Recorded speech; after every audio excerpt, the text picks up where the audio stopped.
What happens when cartoons cross the line and make the world's censors break out in a cold sweat? The 1980s were supposed to be the golden age of neon, synth, and Saturday morning animation, but some animated films got slapped with bans, edits, and outrage instead of applause. Are these movies really too dangerous for your eyes, or are they misunderstood masterpieces? Grab your popcorn and decide for yourself, because what you're about to see is the side of animation studios they'd rather you forget. Akira, 1988. Forget what you think you know about cartoons. Akira is a cinematic atomic bomb that exploded onto the animation scene, leaving scorched earth and singed reputations everywhere it touched. Released at the tail end of the 80s, this Japanese cyberpunk epic didn't just rewrite the rulebook, it burned it. Set in a post-apocalyptic Neo-Tokyo riddled with biker gangs, government conspiracies, and psychic meltdowns, Akira is as subtle as a sledgehammer to the face. The film's visuals are retina-searing, motorbike chases lit by neon, grotesque body horror, and an ending so intense it makes most Hollywood blockbusters look like bedtime stories. But here's where things get nuclear. Akira wasn't just a sensation, it was a scandal. Across Southeast Asia, especially Malaysia and Indonesia, censors lost their minds over the movie's extreme violence, graphic imagery, and dark themes. The psychic explosions and viscera weren't just disturbing, they were deemed politically subversive. Authorities in several countries argued that the film's depiction of chaos, social unrest, and shadowy government science projects was basically an invitation to rebel. That's a pretty heavy accusation for a cartoon. Even in the West, Akira faced an uphill battle. Many theaters refused to screen it, home video releases were delayed, and some versions were chopped to ribbons, watering down the carnage and confusion for more sensitive markets. And yet, for every ban or cut, the legend of Akira only grew stronger. It became the gateway drug for an entire generation of anime fans and remains a visual touchstone in pop culture. If you've seen The Matrix, Inception, or even Stranger Things, you've seen echoes of its DNA. So, was Akira too much for the 80s to handle? Or did it just expose how unprepared the world was for animation that didn't play by the rules? Either way, the film's ban history proves one thing. Sometimes you have to break a few rules to make a masterpiece. Grave of the Fireflies, 1988. If you think animation is all wisecracking animals and slapstick gags, brace yourself for Grave of the Fireflies. This Studio Ghibli classic hits harder than a sledgehammer made of sadness. Set in the dying days of World War II, it tells the brutally realistic story of two siblings, Seita and Setsuko, struggling to survive in a Japan reduced to ashes. There's no magical realism here, just hunger, grief, and a slow, painful march toward the unthinkable. You'd expect a film this harrowing to spark debate, but Grave of the Fireflies did more than that. It sparked government panic. In several Asian countries, authorities worried the film's relentless anti-war message would stir up anti-national sentiment or dredge up wartime guilt. Some called it dangerous propaganda, others an insult to national pride. The gut-wrenching scenes of starvation and neglect didn't just make viewers cry, they made censors sweat. Malaysia and South Korea in particular kept the film off their screens for years, fearing it would either traumatize audiences or inflame old wounds. But even in its native Japan, the movie was a political hot potato.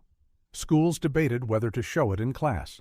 Some conservative groups accused the film of undermining national morale, yet audiences couldn't look away.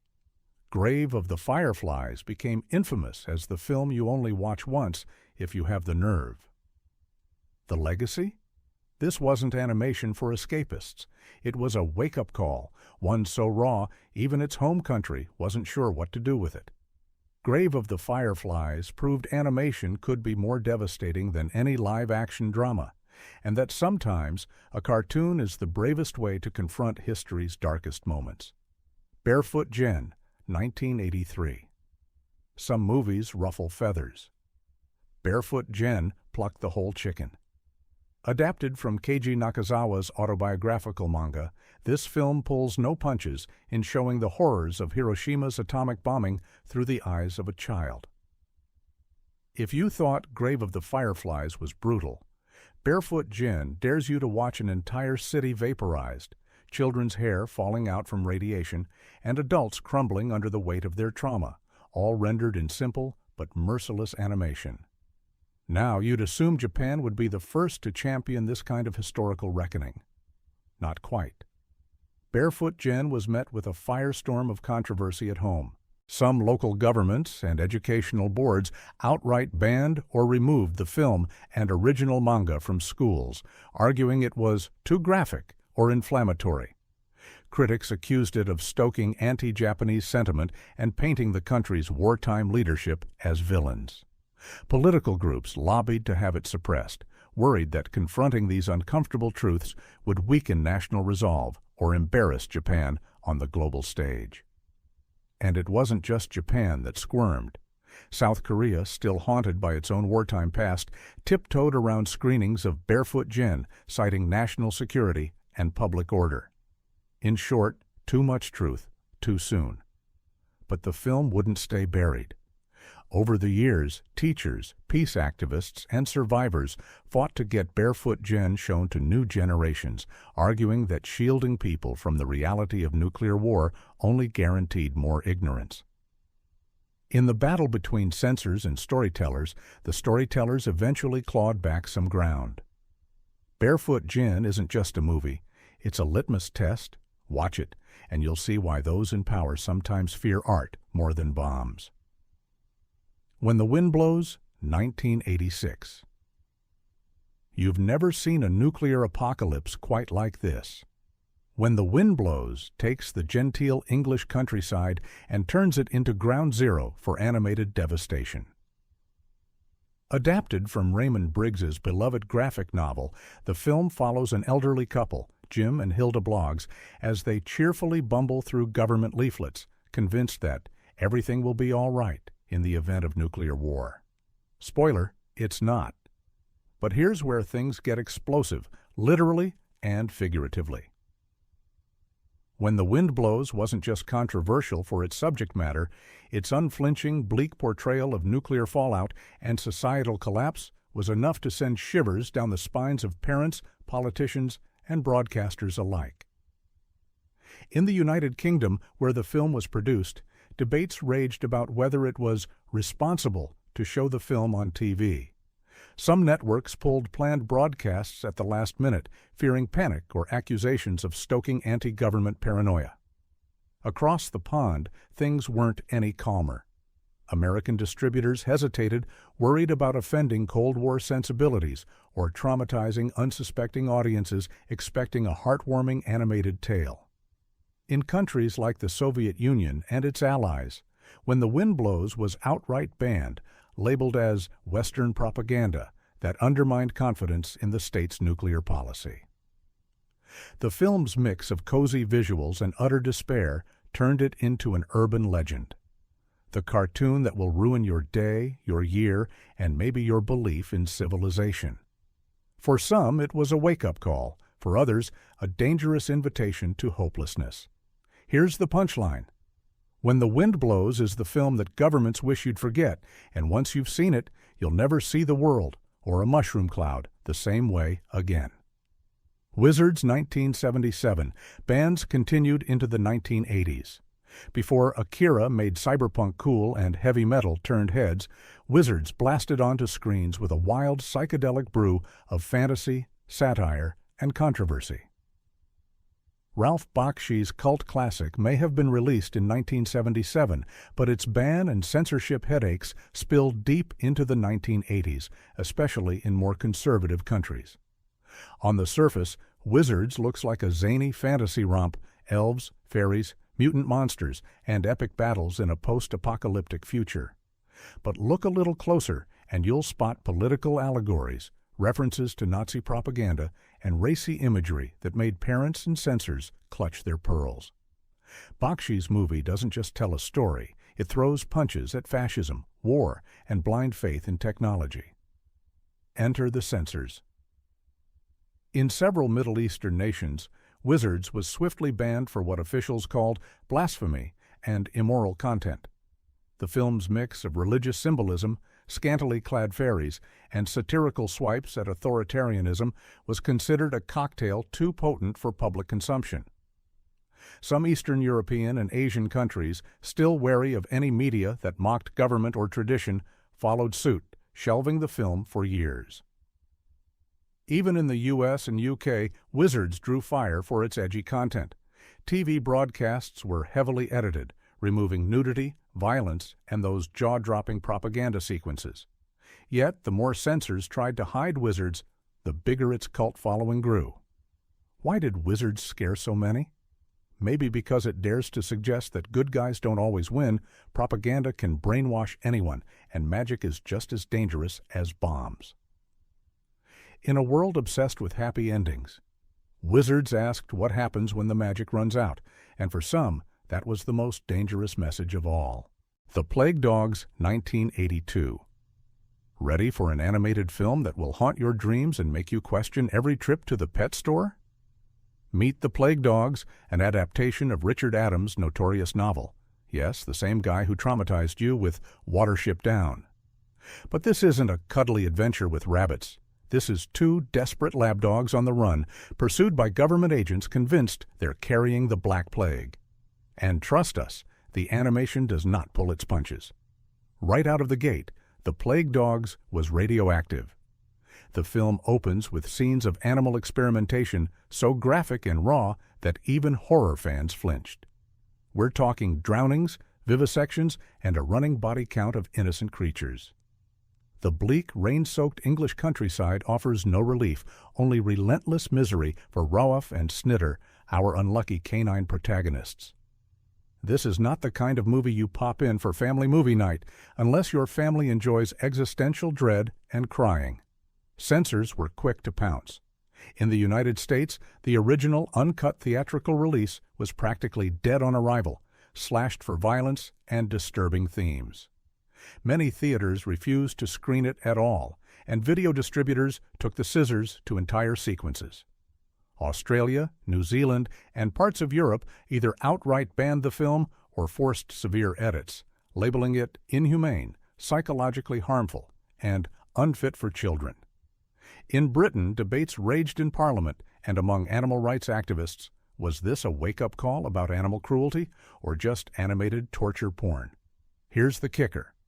The Plague Dogs was so convincingly bleak that many viewers believed it was based on real-life experiments. The controversy wasn't just about cartoon violence, it was about society's comfort zones and what stories we think deserve to be told. In an era of happy endings and musical numbers, this movie spat in the face of comfort, shining a harsh spotlight on the ugly side of humanity. Bottom line?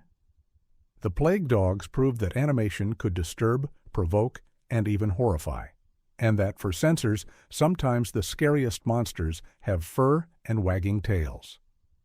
Heavy Metal, 1981. You want controversy? Heavy Metal is the animated equivalent of sneaking into a midnight rock concert with a fake ID and a head full of bad ideas. Born from the wild pages of the cult magazine, this anthology movie crams together sex, violence, aliens, zombies, and a thunderous rock soundtrack. In short, it's the movie your parents warned you about, and then tried to keep off your screens. Let's set the scene. Heavy Metal is not one story, but a fever dream roller coaster of vignettes, each more outrageous than the last. Giant-breasted warrior women, cocaine-snorting robots, laser battles, and flying taxi drivers in a dystopian New York. This is animation dialed up to 11. And it's not shy about nudity, profanity, or spilling digital blood by the bucket. No surprise, then, that censors worldwide slammed on the brakes. The film was outright banned in several countries for extreme graphic content. Canada, Ireland, and certain Middle Eastern nations wanted no part of it. In the U.S., it was slapped with an R rating and still got pulled from many theater chains and TV channels. Home video releases were delayed for years, partly thanks to legal wrangling over the iconic soundtrack, but also because no one wanted to risk a wave of angry parents storming the box office. But what really sent heavy metal over the edge was its gleeful disregard for respectability. Critics accused it of being sexist, exploitative, and mindlessly violent, a cartoon for stoners and perverts, as one review famously put it. Yet it gained a devoted cult following among rebellious teens, rock fans, and anyone who wanted their cartoons to come with a side of danger. Did the bands kill heavy metal? Not even close. Like the best outlaw art, every attempt to censor it only fueled its legend. Today, it's remembered as the movie that shattered the boundary between Saturday morning and Saturday night, and dared to ask if animation could ever be truly adults only. Watership Down, 1978, with ongoing 1980s bands. Think you're prepared for animated rabbits? Think again. Watership Down is the granddaddy of trauma-inducing animal stories, and its legacy of controversy stretched well into the 1980s, keeping censors busy and unsuspecting children traumatized around the world. Forget carrot-eating and cuddly burrows, this film brings you rabbit genocide, psychic visions, and more on-screen blood than most war movies. Originally released in 1978, Watership Down spent the next decade getting yanked off TV schedules, banned from home video, or slapped with parental warnings across the globe. Why? 2 words: animated violence. The film's graphic depictions of animal death, maulings, and slow-motion suffering were a slap in the face to the animation is for kids mindset. In the UK, the film sparked annual debates every Easter when TV networks tried, and usually failed, to sneak it into the holiday lineup without setting off a public outcry. Australia and New Zealand imposed bans on TV broadcasts, and in the US, teachers who showed it in class found themselves facing a line of angry parents. But it wasn't just the gore. Watership Down also hit nerves with its themes of fascism, displacement, and survival against the odds. Some groups accused it of being too political, nihilistic, or unsuitable for children under any circumstances. Meanwhile, the film's unflinching approach won it legions of fans among adults and animation lovers who believed stories shouldn't be sanitized for comfort. Here's the kicker. Every time Watership Down got banned or censored, its reputation grew. It became a rite of passage, a test of your ability to handle the scary rabbit movie. And while the censors tried to shield children, the VHS boom of the 80s ensured that curious viewers always found a way to sneak a peek, proving once again that nothing attracts an audience like a forbidden story. The Black Cauldron, 1985. If Disney has a skeleton in its closet, it's The Black Cauldron. This movie was supposed to be the Mouse House's bold leap into the future, a dark, epic fantasy with monsters, undead armies, and a brooding villain that makes Maleficent look like a Girl Scout. But what they got was panic in the boardroom, angry letters from parents, and bans and restrictions in markets Disney desperately wanted to conquer. Let's break it down. The Black Cauldron is loosely adapted from the Chronicles of Prydain books, but Disney turned the dial to nightmare fuel. The infamous Cauldron-born, undead warriors rising from a bubbling cauldron sent kids running for the exits and censors scrambling for their red pens. The studio's own test audiences freaked out so hard that Disney yanked entire sequences before the premiere. Still, what remained was enough to earn the studio its first-ever PG rating for an animated film, a box office flop, and a spot on banned or restricted lists in several countries. In the UK, the film was denied a general release for home video until years later, considered too frightening for children. Some European broadcasters refused to air it, citing dark themes and images of occult horror. Even in the US, Disney buried the movie for over a decade, hoping audiences would forget it ever happened. But here's the twist. Over time, The Black Cauldron gained a cult following among fans of dark fantasy and animation history. It's now remembered as Disney's wild experiment, a movie so daring it scared its own creators. For censors, it was a nightmare. For viewers, it's a secret handshake. If you survived The Black Cauldron, you can handle anything the animation world throws your way. Animal Farm, 1954, bans renewed in the 1980s. Cartoons and Communism, a recipe for controversy if there ever was one. Animal Farm, based on George Orwell's razor-sharp allegory, was already a hot potato when it premiered in the 50s. But the Cold War never really ended for this film. In the 1980s, as the Iron Curtain shuddered and old battles reignited, Animal Farm found itself right back in the crosshairs. The story is simple. Farm animals overthrow their human master only to find themselves oppressed by their own kind. But the subtext, thinly veiled criticism of totalitarianism wasn't lost on anyone. In China, Vietnam, and a host of other communist states, renewed bans hit hard in the 80s as the film resurfaced on TV and home video. Authorities called it counter-revolutionary, anti-state, and dangerous for public harmony. Screenings were canceled, tapes were seized, and anyone caught distributing the film could find themselves in hot water. Even in the West, Animal Farm was never shown in schools without controversy. Teachers debated whether the movie's bleak ending and harsh lessons were age-appropriate, and some parents lobbied to keep it off classroom screens. In the USSR and its satellite states, the film became a symbol of forbidden Western propaganda, smuggled across borders on battered videotapes. But here's the irony. Every attempt to silence Animal Farm only sharpened its message.